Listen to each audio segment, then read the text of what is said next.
Well, every college football fan I know has been asking me the same exact question. Are we going to have a season this year? As a college football insider and a football analyst, I'm going to let you know what I think. Up next in the film room.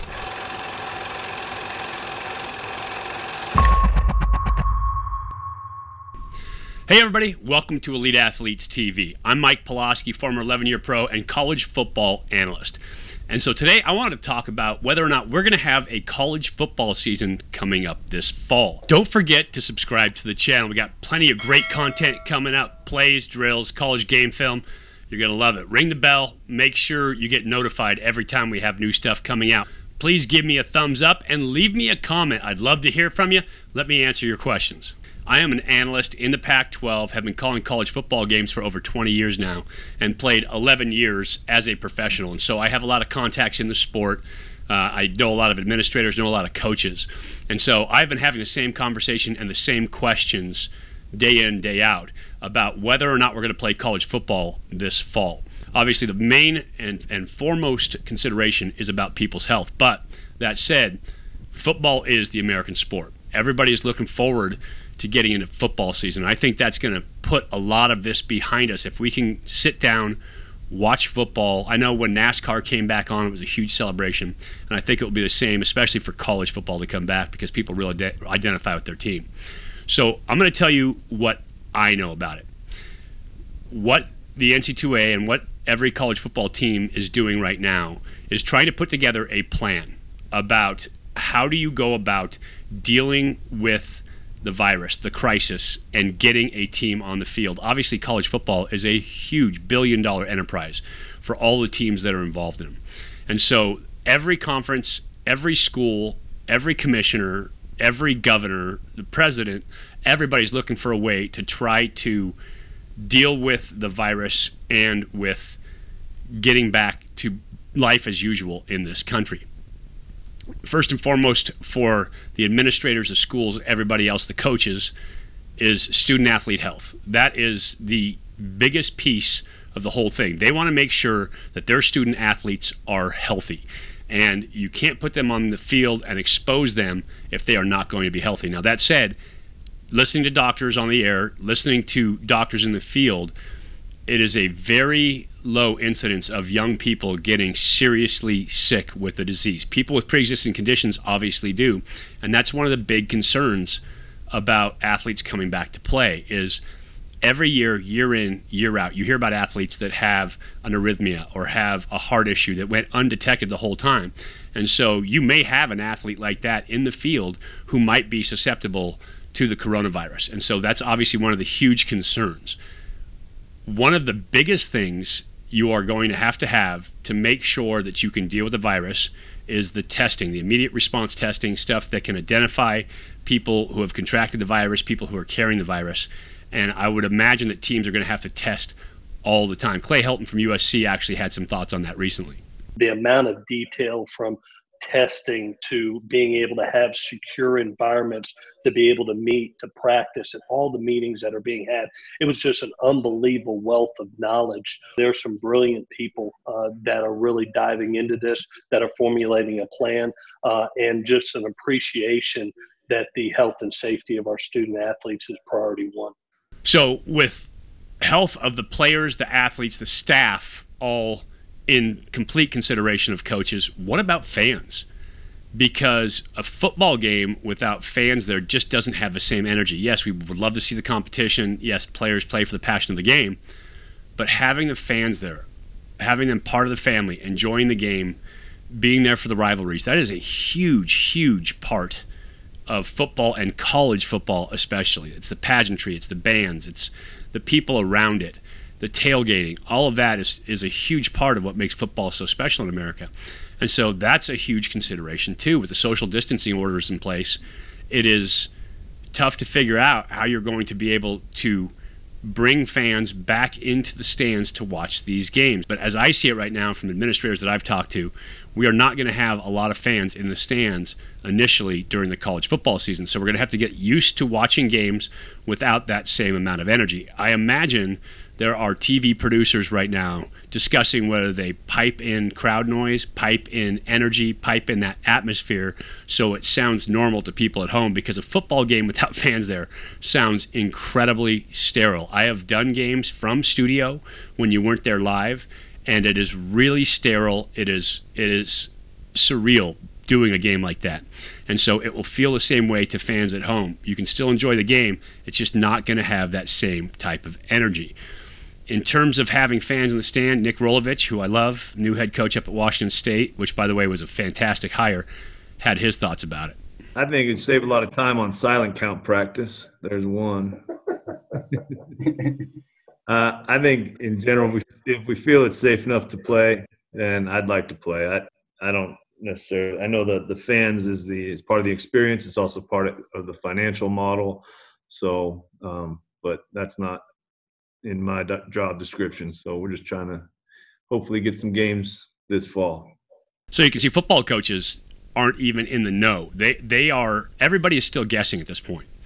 That said, I spoke with an administrator today, and we talked about what's going on. Starting June 15th, players are going to be allowed to come back on campus voluntarily to work out to start getting ready for the football season. A huge part of having a football season is getting the athletes physically and mentally ready to play.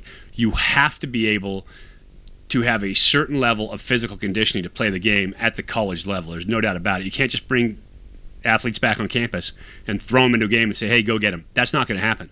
And so they have to have time to get back in, to get ready to play. June 15th, it's voluntary. The players can start using facilities again. They can start being on campus, meeting rooms, small groups, obviously social distancing in place. Then, after June 15th, when you get out to July 4th, after that, teams are going to start to be able to have OTAs. And for those of you that don't know what that means, that's organized team activities. And so you can have organized team activities. I'm sure social distancing will still be the norm for those.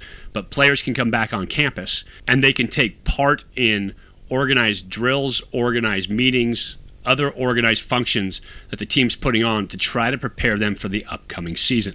That's a big one, especially for a lot of the younger players, the freshmen from last season, the incoming freshmen. So guys that were coming into fall camp haven't missed much yet. The off-season training, summer school, some guys do that, but they haven't missed a ton yet. As long as they're still prepping, they're going to go ahead and be ready.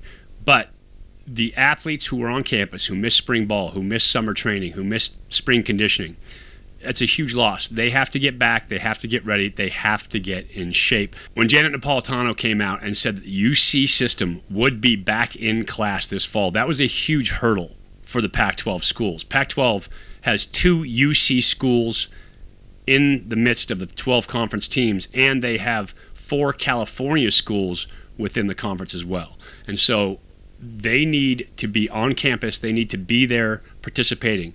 Obviously, the thought process was, if it's not safe enough to bring students back, then how could you possibly bring athletes back for football? It would look like strictly a money deal. And so now that the UC system has said they're going to bring students back, and I approve of that. I completely and totally agree with that. Getting life back to normal is very important for students, for young athletes, for people all over this country. And so I thought that was a great decision. But that clears the way for both Cal and UCLA to be involved in a football season this fall. So that is a huge, huge step. If the Pac-12 now is at this point where they're talking about having a football season, where they're bringing people back, where they're going to have OTAs, you know the SEC, the Big Ten, the ACC are all planning on a football season coming up. That is football is so ingrained in the South and the SEC. It is such a big moneymaker down there that I will guarantee you all those coaches, all those administrators are fully planning on having a football season this fall. So that is a huge sign. It's a good sign. Coaches don't know for sure, and I think David Shaw, who's incredibly articulate, a guy that I admire and respect, said it really well when he was talking about it being a fluid situation. I think where we are is the definition of a fluid situation.